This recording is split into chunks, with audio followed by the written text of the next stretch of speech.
What is going on, everybody, and welcome back to Byerly Studios. Who's ready for video number 3 in the Pokémon Diglett Diorama series? Now, in this video, we're going to be hand painting in acrylics, and here, thank you, the realistic Earthworm Diglett. So let's get into painting this bad boy in nice dark blacks to browns and a little bit of dirt texture. Let's get to it. That's good. Alright you guys, so we're just going to jump right into the content here, and like I always do, I am beginning with a Mars black base. Yes, I am. So we're going to go ahead and use the airbrush here, and we're just going to lay on just thin layers of Mars black, kind of watered down so that I could spray those through the airbrush. Now we're going to also do this with my daughter, so we're going to break off here and go into some commentary of me and my daughter airbrushing this in a Mars black. Alright. How did you make them like that? So look, I want you to spray this below the nose here. Here, so I'm gonna put a paint in there. Alright, up here. Careful. It's sharp. Sharp. Okay, sit still. Alright. Sharp. I don't like Okay, here, look. rock and roll. Oh, I like rock and roll. I don't. Here, look. So push down, and slightly pull back, slowly. Wow, look at that. All right. Okay, stop. Good. Now go again. Wow, look at that. Is it gonna dry Yeah, it will. so fast? All right, stop.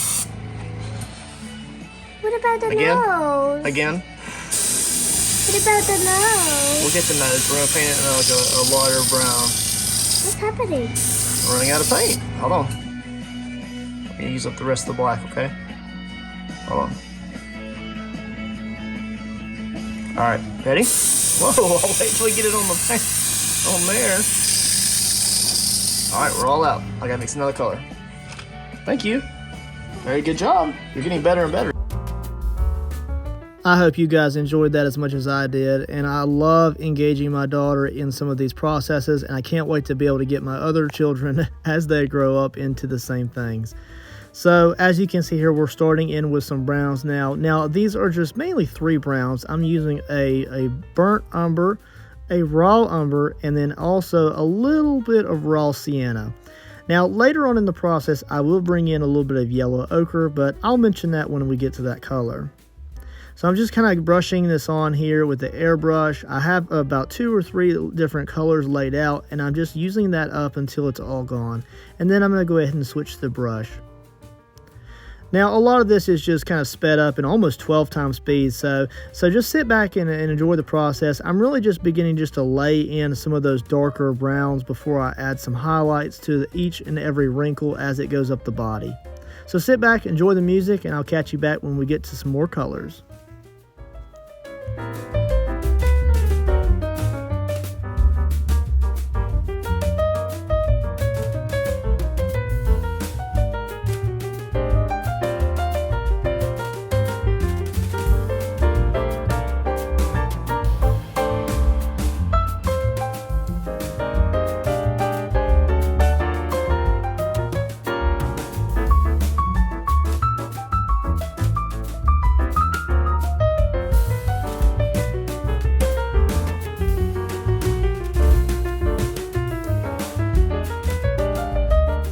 So as you can see here, I'm beginning the process of introducing more of a yellow ochre. Now all of the paints that I'm using here are Winsor & Newton acrylic Galleria paints straight from the tube. I'm not really doing a whole lot of color mixing, any kind of custom colors for this. I'm just using raw colors, watered down, and just applying those in layers to get the general brown color that I want. This is, of course, the first Diglett that we're going to be creating of this entire series. There will be a total of 3 of these, and this is the Earthworm Pokémon Diglett, and I wanted to make him very realistic. Now, he does look kind of odd. He will have a base that will be sculpted and painted later on in the series, so just be aware that he is going to have a little mole hole that he's popping out of later on down the road.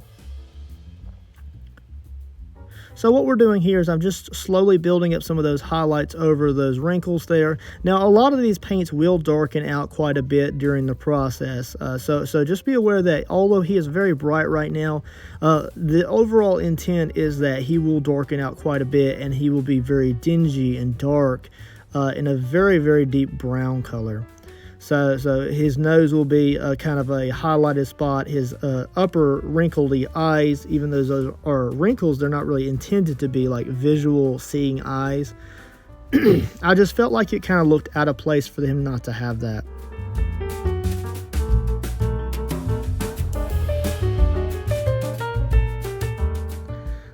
Still speeding up here. We're still in 12 times speed, and then we're about to shift down into 6 times speed. So as we start to slow down the process here, you'll see that I'm going to begin to water down quite a bit more colors here. Now this is more of a burnt umber type of color. I'm bringing a little bit more of a reddish tone into his body because I do plan to bring in more of a realistic, actual real baked dirt texture, which will go under any kind of epoxies that I put on him to give him that real shine towards the end of the process. You can see that that really does change the overall color quite a bit. And it's bringing up more of that kind of a red brick color, but we're not using actual red brick in this process.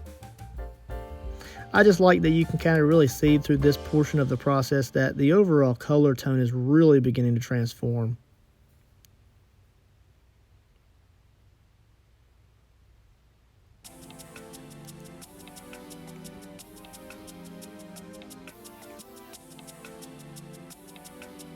Now this port right here, as you can see, there's water coming down the nose right there. That's not actual water. It is a watered down ink that I'm using there. I believe it's a Dahmer ink. I've been using this quite a bit for a lot of my wet washes, and I really do enjoy the color combination that it's been giving out. It really gives a lot of good washes without having to use and mix a lot of acrylics with, you know, rubbing alcohol and any kind of additives to give that look. Alright, so now we're going to go into another real-time painting here. I'm kind of introducing my daughter into the process of using washes in some of her artwork. So let's enjoy the commentary. Okay, so look, you take a little bit of the ink, just dip it in barely, like this. And you're going to have a little bit of water right there. See how wet it is? Yeah. I want you to just put it, no, slowly, put it in between the ripples. See? Not on top, in between, okay? Gentle. You got a little bit of ink? All right, put it in between the ripples. Good. All right, and you can go up to about right here. Good. I'm gonna rotate you. All right, do it again. Good. Slow down. You're moving too fast. Slow down. There you go. Go down towards the bottom. Down here some. Get some more. Here, get some more. There you go. All right, there you go. All right, I'm gonna put some right here, right above where my finger's at. There you go. I got your That's glove. perfection. I got your glove. It's okay. That's why I'm wearing gloves, because inks dye your skin. Look, take this. Perfect. And why are we making the base dark? This part darker? Because he's gonna have a base that he sits down in, right? Hey. Oh, hold on. You're hitting these.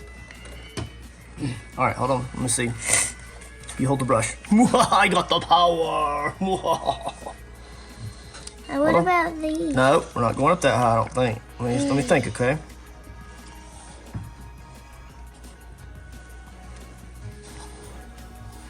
I'm only just gonna apply some here and there, okay?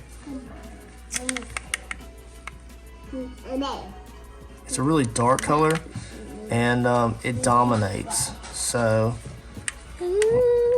careful, careful. But right on. I want to do the nose. That's all we needed right there, buddy. Okay. Why you got on the nose? We're just applying just under shadow to that with that ink, because it's such a dark ink. Oh dear, I'm hitting everything here now. There we go. All right, and then let's get some right there, and right Let it settle in that groove. All right, what do you think? I think that's looking pretty good. This is eyes. Why are we doing his I don't want to put a eyes? whole lot there because I don't really want that to drip out of there, so we need to be careful, okay? I don't want him to look like he's crying. Why? Because he's not sad. Well, he may be sad because he's like, somebody's like tilling up or putting a dam in where he's living, maybe. What do Diglett say? He say, Diglett dig, Diglett dig, Diglett dig. Diglett dig, Diglett, Diglett. Well, that was kind of a... All right, hop down. Good job. Good job. Can I get a high five? Yeah! Me about that one. Nope, that's not today. It's coming alive, you guys. So now I'm going to begin the process of introducing some of the baked dirt that I've used. I had this left over from the Pumpkin King project when I had put like a real dirt texture over the base of his roots. So I wanted to go ahead and use this up. I'll probably be mixing more of this later on in the series because I'm almost out of it. And I may mix up some different colors. But this is more of a dark umber to red brick, red dirt color. And I'm just going to go ahead and use some Mod Podge here to kind of layer it on very thickly. And then I just kind of sprinkle it on. You do have to tilt the tumbler quite a bit just to get it kind of in the nooks and crannies. And what it attaches to the glue is what stays. What falls off. And it is a very, very dirty, messy process, but it's so worth it. I may use a little bit more in as far as quantity in some of the other projects during this series. But for this version, I just wanted to have just the subtlest kind of hint of dirt. Some of the wrinkles up and around the top of the actual worm topper.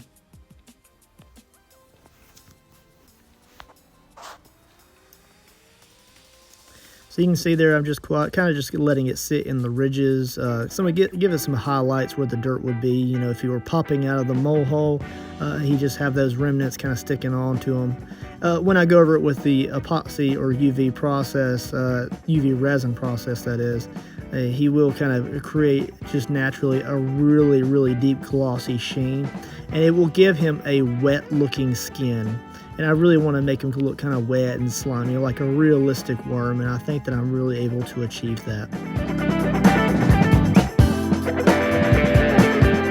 So it's more of the same process, just to kind of finish it out. Now I do let this dry for a full day, and then it just goes straight into a UV resin process. This is more of a trophy piece as opposed to like an actual drinkable tumbler, so that's kind of why he gets a UV instead of a two-part epoxy process.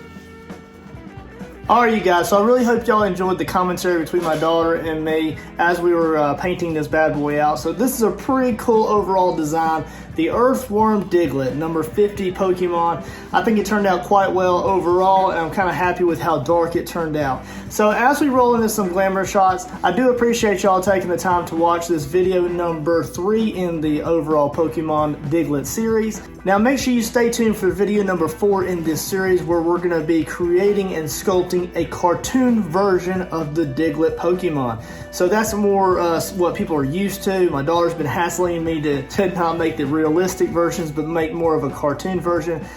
So she's going to have fun kind of detailing and picking some of the details out in that. In video number 5, we're going to be painting that. So definitely stay tuned for some of these other videos. And later on in the series, we're actually going to be creating bases for all of these different types of diorama Digletts that we're building.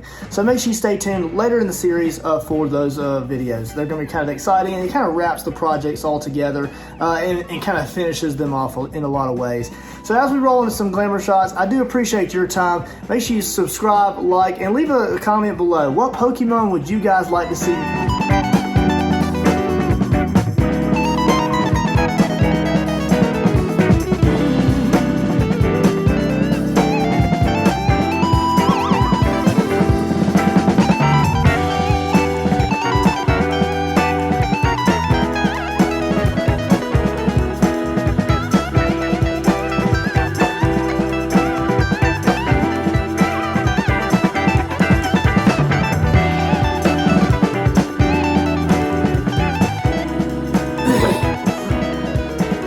What is going on, everybody, and welcome back to Barley Studios. Who's ready for video no, that was horrible. I stuttered.